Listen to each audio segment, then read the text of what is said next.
Yo, what's up, guys? Today we are reacting to this speech that you guys told me to watch.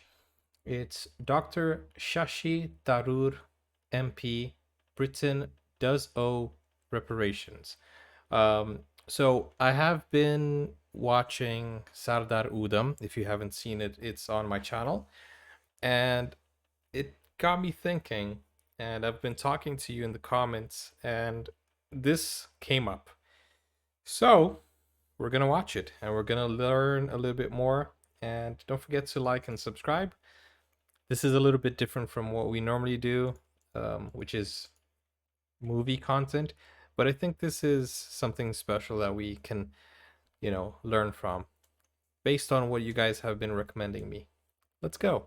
And gentlemen, ladies of the House,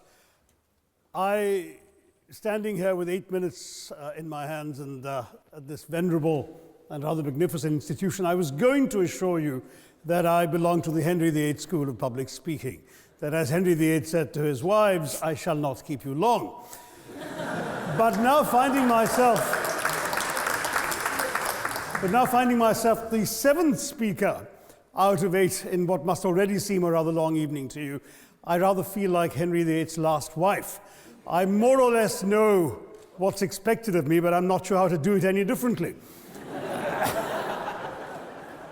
Perhaps what I should do is really try and pay attention to the arguments that were advanced by the opposition today. We had, for example, Sir Richard Ottaway challenging the very idea that it could be argued that the economic situation of the colonies was actually worsened by the experience of British colonialism. Well, I stand to offer you the Indian example, Sir Richard. India's share of the world economy when Britain arrived on its shores was 23%. By the time the British left, it was down to below 4%. Why? Wow. Simply because India had been governed for the benefit of Britain. Britain's rise for 200 years was financed by its depredations in India. In fact, Britain's industrial revolution was actually premised upon the deindustrialization of India. The handloom weavers, for example, famed across the world, whose products were exported around the world, Britain came right in. There were actually these weavers making fine muslin, light as woven air, it was said. And Britain came right in, smashed their thumbs, broke their looms, imposed tariffs and duties on their cloth and products, and started, of course, taking the raw materials from India and shipping back manufactured cloth, flooding the world's markets with what became the products of the dark and satanic mills of Victorian England. That meant that the weavers in India became beggars, and India went from being a world-famous exporter of finished cloth into an importer, went from having 27% of world trade to less than 2%. Wow. Meanwhile, colonialists like Robert Clive. When you talk about percentages in that manner, you can see that it dropped a lot, right? Because as he said, it was the lead exporter. So you can imagine how much they used to have. And to go below 2%, that is devastating to a country's economy. Bought their rotten boroughs in England on the proceeds of their loot in India, while taking the Hindi word loot into their dictionaries as well as their habits.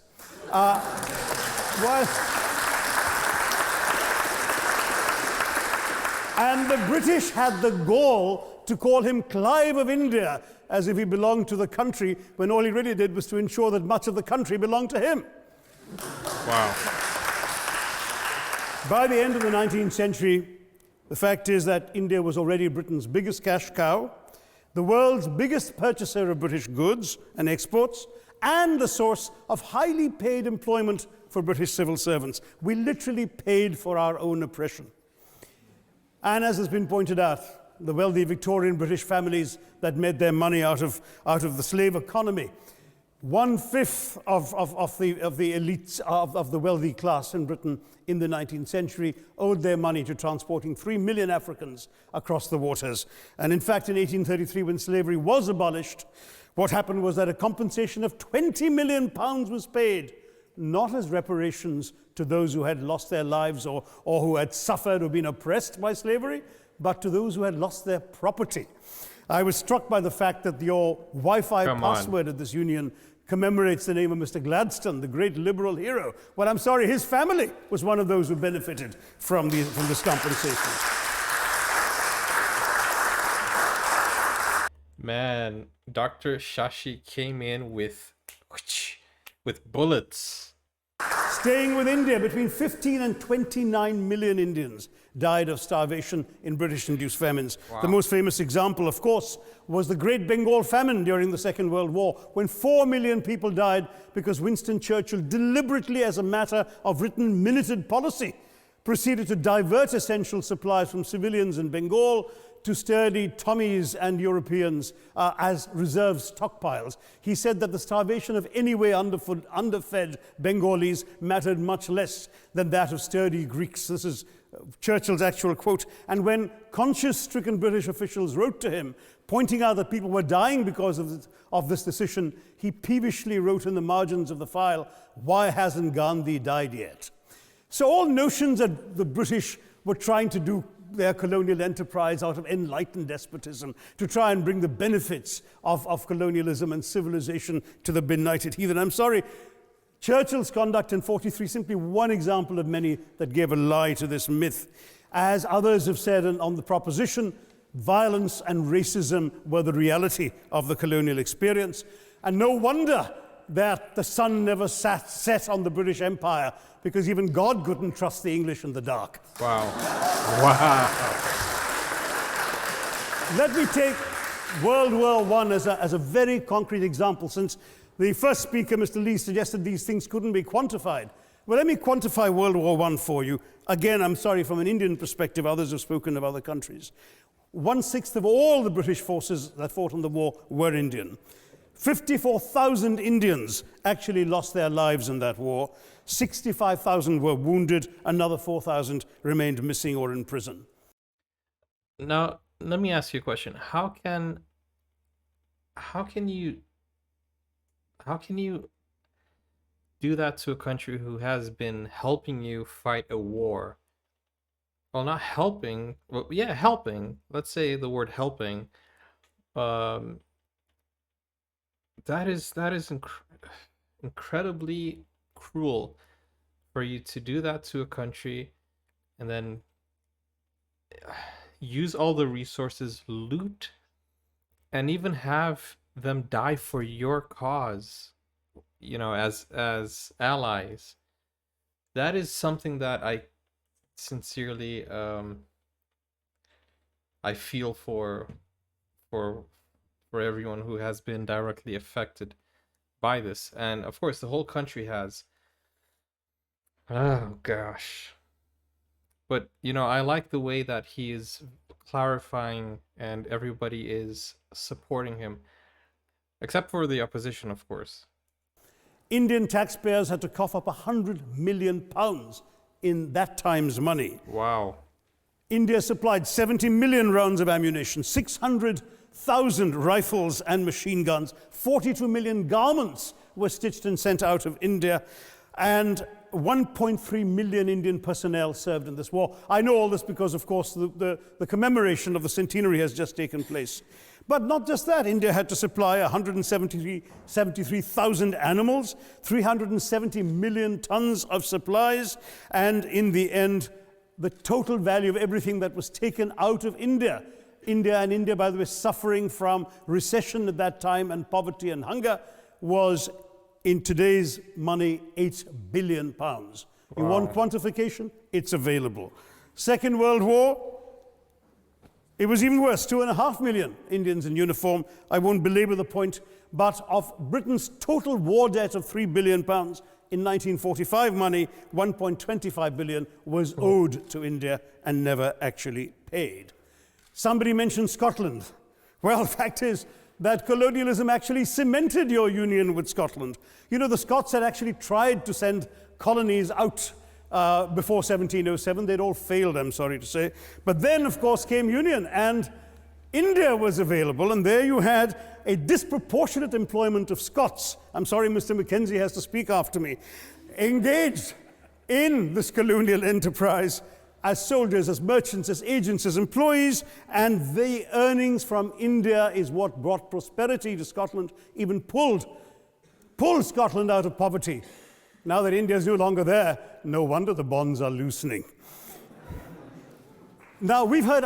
Man, I absolutely love the way he is handling the speech. He's such, you can tell that he's such an educated, and he has like a lot of phrases that sting, you know, in the right. He is a fairly good public speaker, which is not what I can say about myself. I struggle to talk in public, but it is just incredible the way he has arguments on the tip of his tongue, and the way he can clearly show what he is trying to express, with at the same time being very well mannered, but sting, you know, that is something that is just admirable about Dr. Shashi. Other arguments on this side. There's been a mention of the railways. Well, let me tell you, first of all, as my colleague, the Jamaican High Commissioner, has pointed out, railways and roads were really built to serve British interests and not those of the local people. But I might add that many countries have built railways and roads without having had to be colonized in order to do so.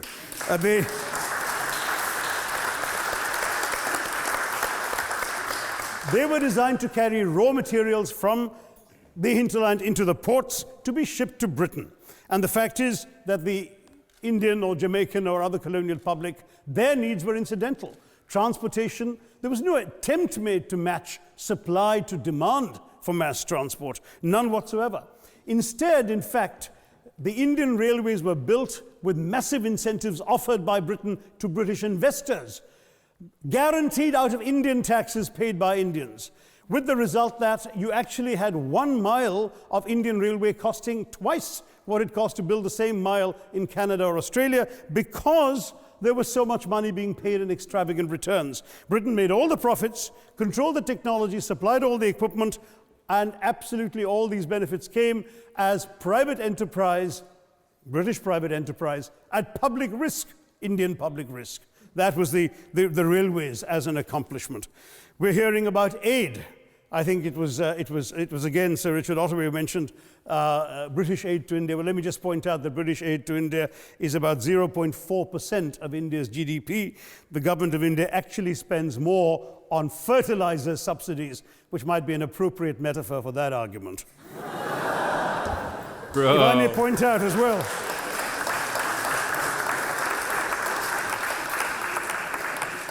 he even made that woman laugh. There's a woman on the right corner that looks, I don't know, her face, it looks like she doesn't want to be there.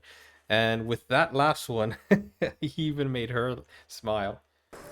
if I may point out as well, that as my fellow speakers from the proposition have pointed out, there have been incidents of racial violence, of loot, of massacres, of bloodshed, of transportation, in India's case, even of one of our last Mughal emperor. Yes, maybe today's Britons are not responsible for some of these depredations, but the same speakers have pointed with pride to their foreign aid. You're not responsible for the people starving in Somalia, but you give them aid. Surely the principle of reparations for the wrongs that have been done cannot be denied. It's been pointed out, for example, the dehumanization of Africans in the Caribbean, the massive psychological damage that has been done, the undermining of social traditions, of property rights, of the authority structures of these societies, all in the interests of British colonialism. And the fact remains that many of today's problems in these countries, including the persistence, in some cases the creation of racial and ethnic and religious tensions, were the direct result of the colonial experience. So there is a moral debt that needs to be paid. Someone challenged reparations elsewhere. Well, I'm sorry, Germany doesn't just give reparations to Israel. It also gave reparations to Poland. Perhaps some of the speakers here are too young to remember the dramatic picture of Chancellor Willy Brandt on his knees in the Warsaw Ghetto in 1970. And there are other examples. There is Italy's reparations to Libya. There's Japan's to Korea. Even Britain has paid reparations to the New Zealand Maoris. So it's not as if this is something unprecedented or unheard of that's going to somehow open some sort of nasty Pandora's box. No wonder Professor Lewis reminded us that he's from Texas. There's a wonderful expression in Texas that summarizes the arguments of the opposition: all hat and no cattle. Now, Wow. I mean, if there is precedent, then the government should be looking into this. And there should be some type of reparation, even though I know it's going to be hard for them to pay back every single dime that they stole. And I know that in modern society, they would think, hey, we're supporting you, we're allies, but that's not enough. I think at least some type of reparation should be done. You know, as he is saying, there is precedent. So why is India the only one who has not been given any of that? You know, it is a complicated issue, but I think at least the start of all this should be an apology, right? A formal apology. And you guys have been saying that in the comments. And from what I understand, there hasn't even been that yet. Okay, let's keep going.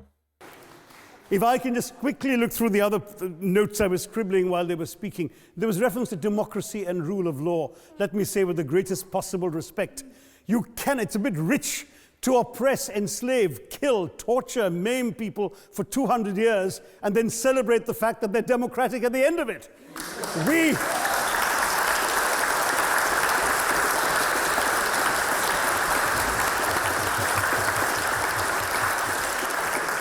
We were denied democracy, sir. We had to snatch it, seize it from you. With the greatest reluctance, it was conceded in India's case after 150 years of British rule, and that too with limited franchise. Yes, indeed, ma'am. The opposition spoke quite highly of Greek and Athenian democracy on which the West should pride itself, and spoke of liberty and equality in that same name. The Athenian democracy was only functioning because of the slave society on which it was built. That's the nature of colonisation. All right, I don't think that needs contradiction, not from me at any rate. But if I may just point out, I think the argument made by a couple of the speakers, the first speaker, Mr. Lee in particular, conceded all the evil atrocities of colonialism, but essentially suggested that reparations won't really help, they won't help the right people, they'll be used as a propaganda tool, they'll embolden people like Mr. Mugabe. It's always nice how in the old days, I'm sorry to say that the people of the Caribbean used to frighten their children into behaving and sleeping by saying Sir Francis Drake would come after them. That was a legacy of that. Now it's Mugabe will be there. So this is the new sort of Sir Francis Drake of our times. Wow. The fact is very simply, sir. The guy in the middle has a face palm right now. So this is very interesting. Right now they're using President Mugabe as like the boogeyman, and back then, Mugabe is the president of Zimbabwe, and he has been doing a lot of things that you guys might he was doing this before he died, right? A lot of things, even against it, the Europeans that were there, like, kicking them out and stuff like that. Anyways, we're not here to talk about Mugabe. And it's interesting that what he just said, in the past, it wasn't Mugabe, it was Francis, right? What is his name? Sir Francis? Let me hear that again. Frighten their children into behaving and sleeping by saying Sir Francis Drake would come after them. That was a legacy of that. Francis Drake. Now it's Mugabe will be there. So this is the new sort of Sir Francis Drake of our times. The fact is very simply, sir, that we are not talking about reparations as a tool to empower anybody. They're a tool for you to atone for the wrongs that have been done. And I am quite prepared to accept the proposition that you can't evaluate, put a monetary sum on the kinds of horrors people have suffered. Certainly no amount of money can expiate the loss of a loved one, as somebody pointed out there. You're not going to be able to figure out an exact amount, but the principle is what matters. The fact is that to speak blithely of sacrifices on both sides, as an analogy was used here, a burglar comes into your house, ransacks the place, stubs his toe, and you say, well, there was a sacrifice on both sides. That, I'm sorry to say, is not an acceptable argument. The truth is that we are not arguing specifically that vast sums of money need to be paid. The proposition before this House is the principle of owing reparations, not the fine points of how much is owed, to whom it should be paid. The question is there a debt? Does Britain owe reparations? As far as I'm concerned, the ability to acknowledge a wrong that has been done, to simply say sorry, will go a far, far, far longer way than some percentage of GDP in the form of aid. What is required, it seems to me, is accepting the principle that reparations are owed. Personally, I'd be quite happy if it was £1 a year for the next 200 years after the last 200 years of Britain and India. Thank you very much, Madam President.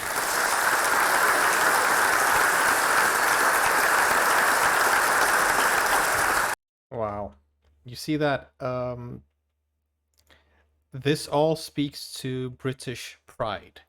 This all speaks to how the British government faces this, how the British government sees all of this. Okay, so I wasn't around when this happened, so I can't speak to it. That's not the right approach, right? That mentality is kind of like not wanting to take part or partake of the solution. Because nowadays, the people who are in power, they do have the means, and they do have the authority to speak on behalf of the country. So even though they are not guilty of what happened in the past, like Boris Johnson, he is the current prime minister. He wasn't around when all of these things happened, obviously, and the Queen, probably she was around, but the fact of the matter is that if they don't address the past, and as Dr. Shashi said, if they don't acknowledge the fact that they do owe reparations, even if it's £1 a year, the fact that they don't accept that this was a wrongdoing is something that is questionable, even for the modern government, right?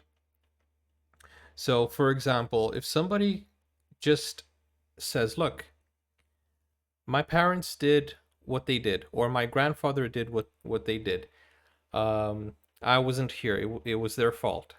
And they don't apologize on behalf of their grandparents, or they don't acknowledge that it was something wrong, then it's like you're trying to run away from that discussion, right?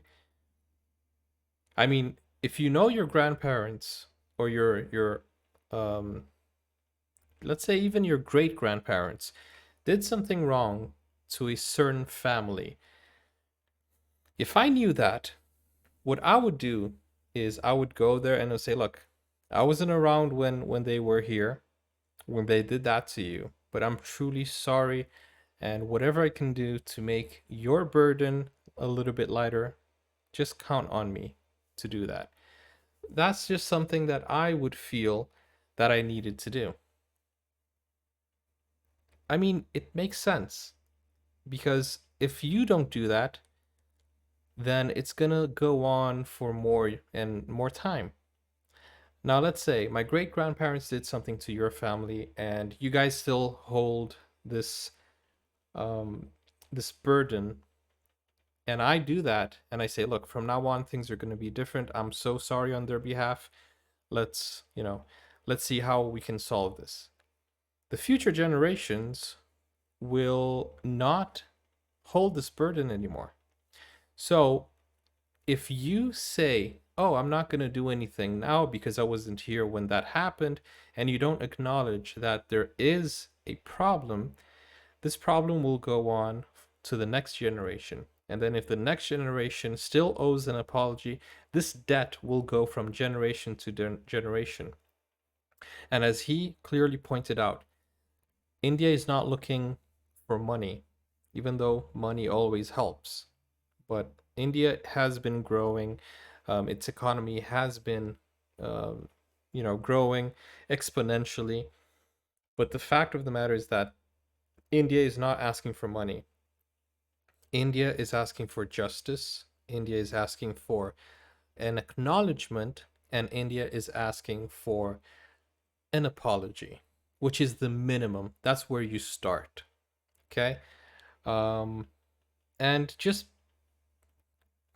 someone to be sensible and end this once and for all. Because if they don't, if the current government, if they don't do anything, then it will go on for the next generation, and then it will go on for 100 and 200 more years. And that's not what we want. We don't want countries to have this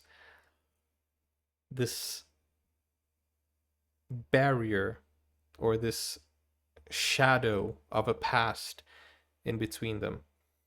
Like, for example, he mentioned the Germans. I have German friends, and the German of today are ashamed of what happened. They are ashamed. They acknowledge that it was something that was horrible. They acknowledge that genocide was horrible.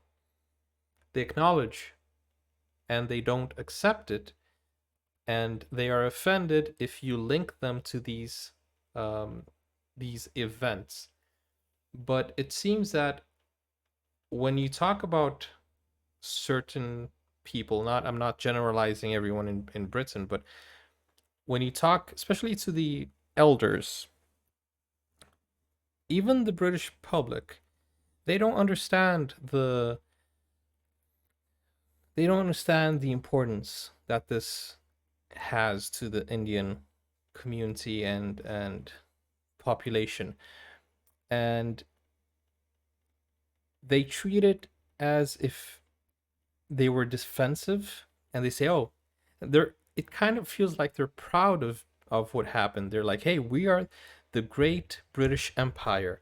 That's why we were strong. They say these type of things that you're like, hey, but you shouldn't be proud of what happened.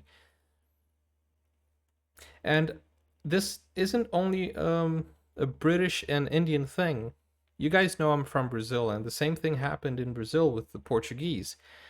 And whenever this topic comes between a Brazilian and a Portuguese, there is that sense of superiority that I myself don't like. I mean, it feels like they're trying to be superior in some way, saying that, hey, we colonized you, so we're the better country, where in fact there is no better country. It's just a fact that, I mean, right now, if Brazil wanted to crush Portugal, I'm pretty sure they have the resources to, as well as India. I've seen the Indian army compared to the UK army, so I think India would be able to do some damage. So why the sense of superiority? But of course, we shouldn't generalize, and there are so many British people who love India and respect India and don't treat India any less. And that's how it should be. But I think, especially with the new movie Sardar Udam, these things need to be addressed by the British government. And I am not from India. I am very new to Indian history, but I believe that there should be some kind of public acknowledgement, apology, even though I know it's not the doing of the current government, but it's an aftermath that they need to solve, and they need to, at least acknowledge that this is something that is a big deal, you know. But anyways, I'm not here to debate. I just watched the video and I'm expressing how I feel. Of course, right now I have just watched Sardar Udam, which is a powerful movie, and I have been talking to so many of you and now watching this speech. So, of course, I am a little bit more informed about the Indian side of things. I haven't researched if England or if the UK has tried to do something, if the British have tried to do something. I'm sure they have their excuse, but I don't think excuses are something that we need right now. I just think that they should own what they did because it happened.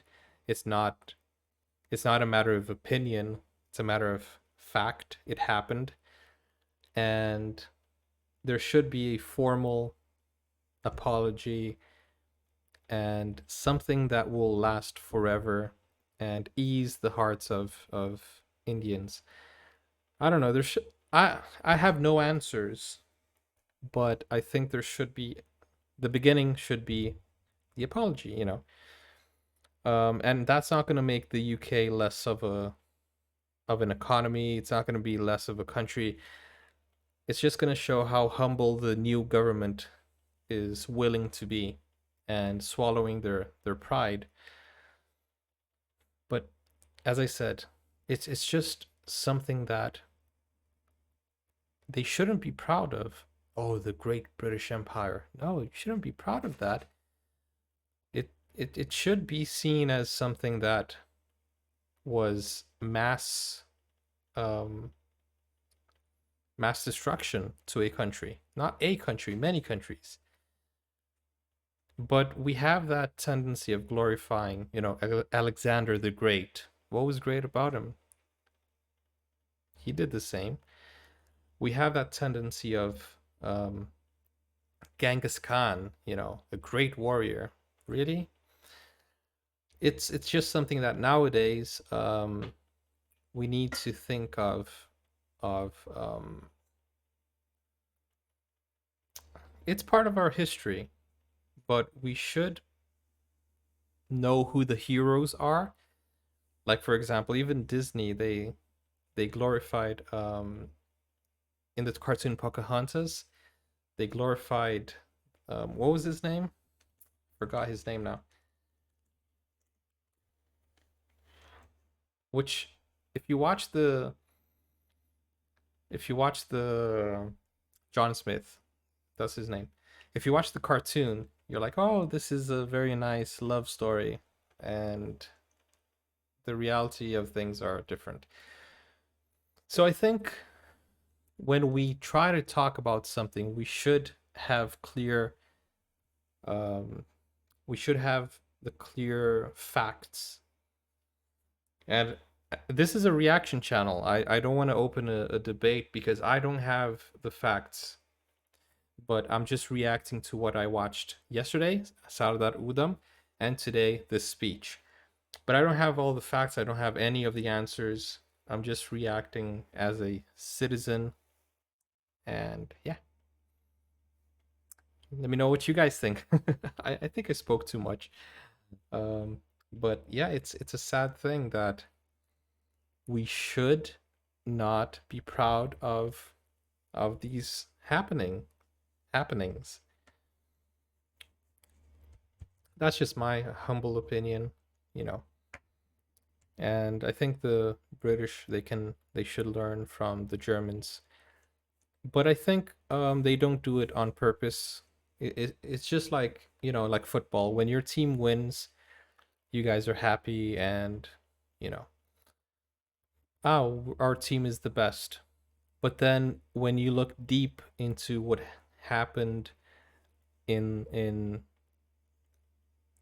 in the parking lot, a lot of people getting beaten up, you know, stuff like that. We don't look at that. We just look at the results. Oh, my team won. But then we don't consider the actions of the hooligans, and we don't consider the aftermath of people, you know, hurting each other. So I think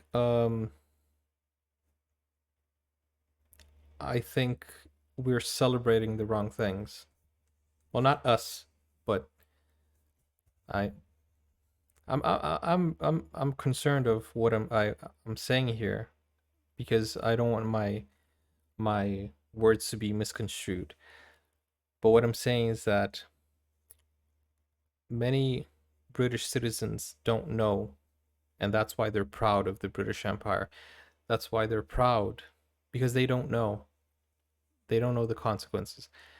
I'm sure if you find a British citizen, show them the movie, show them the history, show them the story, they are not going to be as proud as, you know, proud of the actions as